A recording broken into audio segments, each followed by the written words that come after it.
Tell me what your life was like before you died.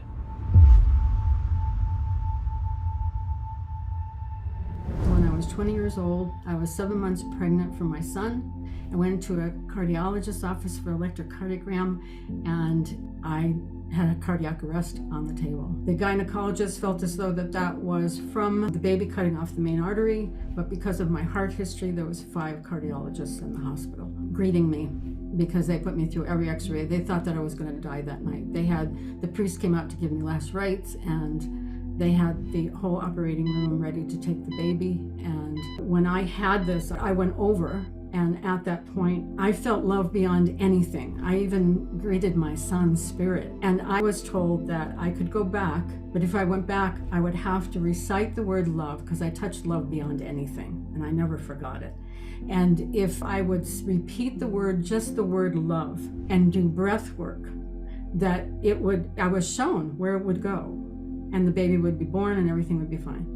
If I went into fear, which was very easy for me to get into because they had the operating room ready. My parents came in thinking I was going to die because the priest had just come in, and I asked the priest to leave because I wasn't planning on dying. And I said the word love 50 million times all night long, and I just breathed. They rolled me over every 15 minutes because that's what the gynecologist wanted to make sure the baby was all right. But they had me all on monitors, IV, for 5 days and 7 days in the hospital. They were convinced that it was not going to work. One part of me was staying with the baby. I mean, I wouldn't leave it. But there was another consciousness that went over. I met some of the ones that I channel now again. And they gave me that information so that when I came back, I could take that and utilize it. So it was really like we learn with meditation, where you use breath work and you just sit in quietness. It was not feeding the fear, because the fear was outrageous. I mean, they were convinced. I mean, they were talking out in the desk about it, and I could hear them. You know, she won't make it through the night,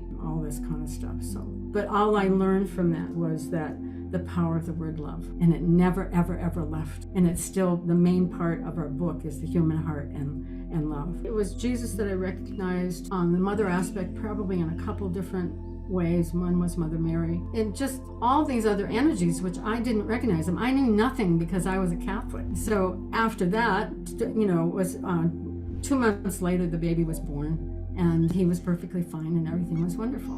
But I'd like to share something with you that brought sound, first started with sound. I was just into a wheelchair. I had many problems. I dragged a leg, everything.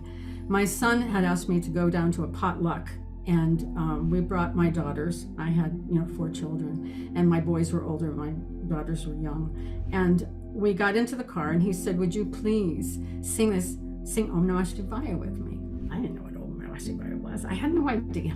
He said, "Well, Mom, it's God within." And he kind of knew me, and so he said, "You'll love it." So we started singing. We were harmonizing all the way down, 45 minutes to get there. Got out of the car and I had no pain. My legs walked perfectly. So that set me on a destiny to find out what sound was. And no one around knew. So I was getting information from them. It's been a journey with sound, human heart, breath work ever since those. I was with a center that was called the Human Heart Institute. And I was the teacher. I channeled, and I was the one that led the meditations. So I was already channeling at that time. I was verbally channeling in 1991. So it was interesting when I went over. I had taken an antibiotic for a UTI. I had chronic bladder infections, and so I took it. I had been allergic to antibiotics before, and of course I got a terrible allergic reaction. And I went over, and as I went over, I heard sound, and it filled the whole universe, and then came back with all harmonics, and embraced the earth, and then went back up again. And I went, wow. So anyway, when I was greeted by all the masters that I channel, that I know right now, but then there are so many more that are in the group. So they showed me what's happening now. And I was stunned. I mean, I'm sitting there going, whoa, okay, guys, why am I seeing this? And so then I went on a journey to see how things would come about. Not that I retained everything when I came back. I'm not saying that. It's been a process for me to learn it. when they would give it forth. But they showed me all of this, and then it didn't happen. When that was 1993. And then in 2020, and December 30th, I was sitting in meditation, and all of a sudden I saw and I felt everything I had felt in that death experience in detail. And I said, why am I seeing this now? And they said, because this is now. I sat there with tears. I thought, what are you talking about? I thought it wasn't going to come about. I thought it was with ease. We kind of went through all this.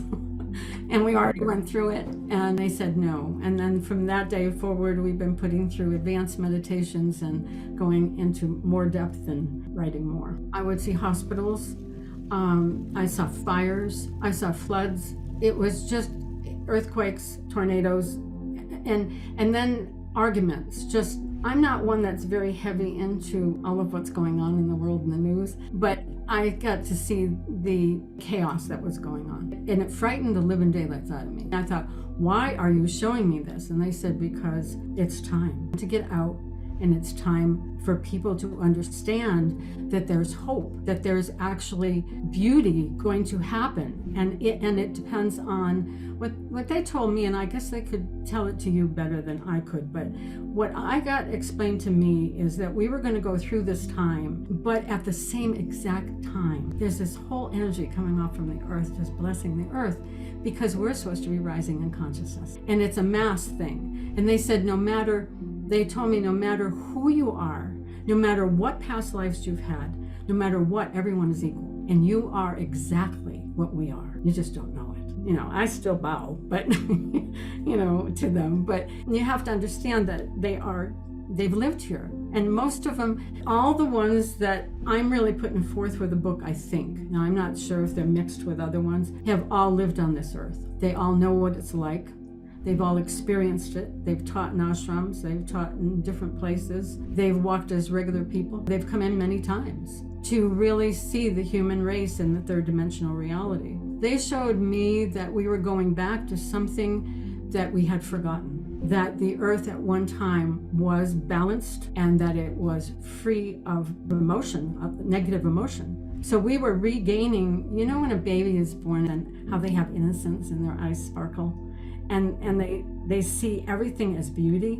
Well, that's what their message was, is we are like that. We are that innocence. We are that part of us that our whole essence remembers. We just have forgotten it. That was a long,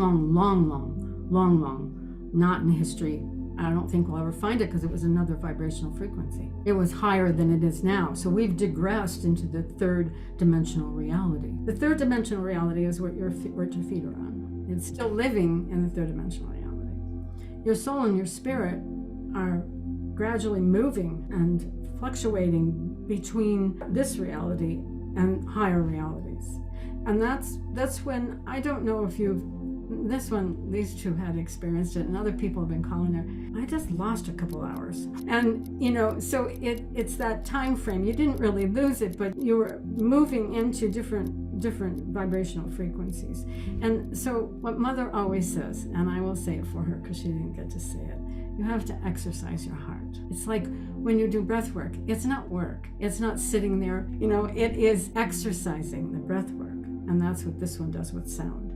Exercises the breath work with vibrational frequency. You exercise that part of you that moves, and you start being able to enjoy the growth that you're having. I'm not saying that people don't need to meditate, but once you learn how to meditate, you have to learn how to walk it into life, to bring it into every step of your life, every breath, everything, so that you're visualizing through a centered reality, not through the chaos. You see the chaos. If you watched a person who was ascended and they came into embodiment and they're teaching, they see everything. There is sorrow at times.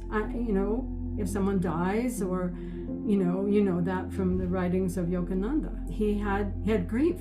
Those things are there, but you learn to do it with the two together. So it's not that we're saying put blinders on, don't look at anything. We're saying if each person would give out and say love 6 times in every hour, you would be amazed on what would happen. Just repeat the word love as often as possible. Repeat the word love. Love is not a definition. Love is a fluent movement. So which means if you're standing there and you are looking, everything around you seems to be crazy, then use your breath work.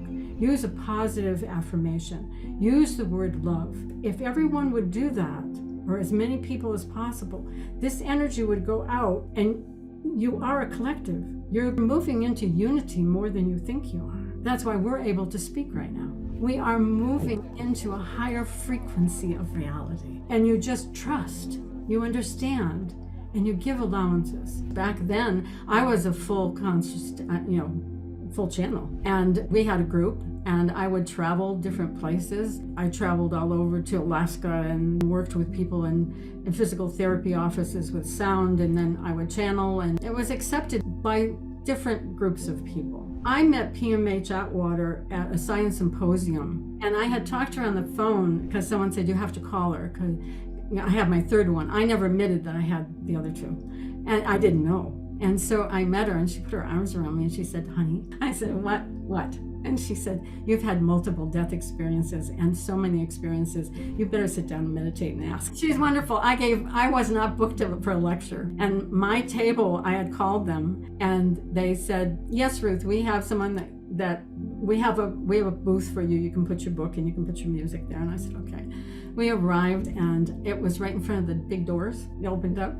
And then they would come out and they'd say, Ruth, could you just leave the booth with your husband and come in and give a talk? And I said, sure. So, it was accepted back there, with the science symposiums, and, there was Drumvelo, and, I met Cryon one time when I was just starting out. I didn't even want to talk to him. I said, you have to go talk to him. I shook his hand, and a crowd of people came, and I went, I'm out the door. So I've got to contact him sometime and say, now I would really like to meet you. Between my two death experiences, my ex-husband at the time was very much looking into everything. I mean, he was, it was every Christianity, every Buddhism. He turned gray if he meditated.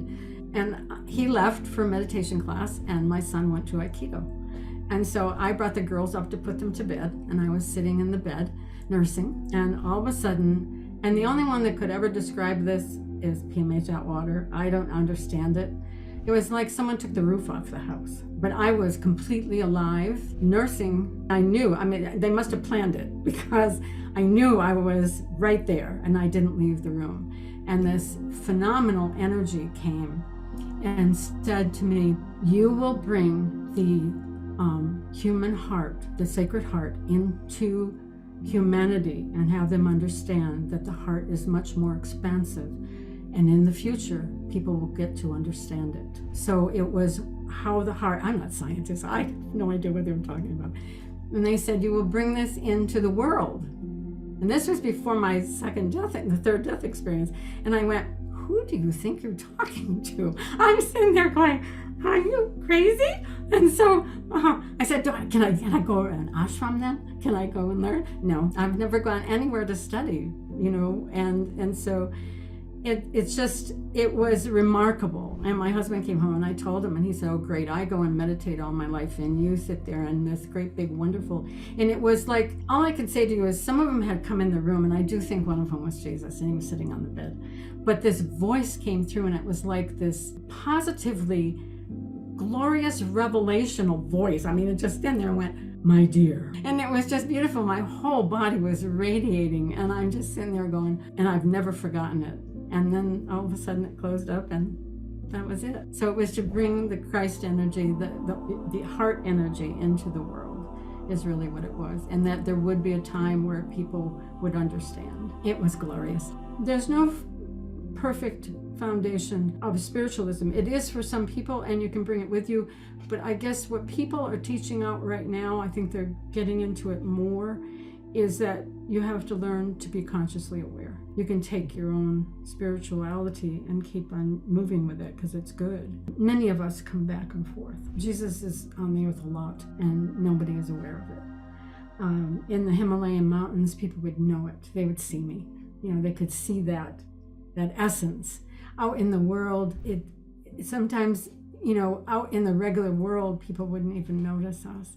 We love the earth, and we would love to see it go back to what it was. And I guess that's what all of our messages are to people. You can do this. There is nothing holding anyone back.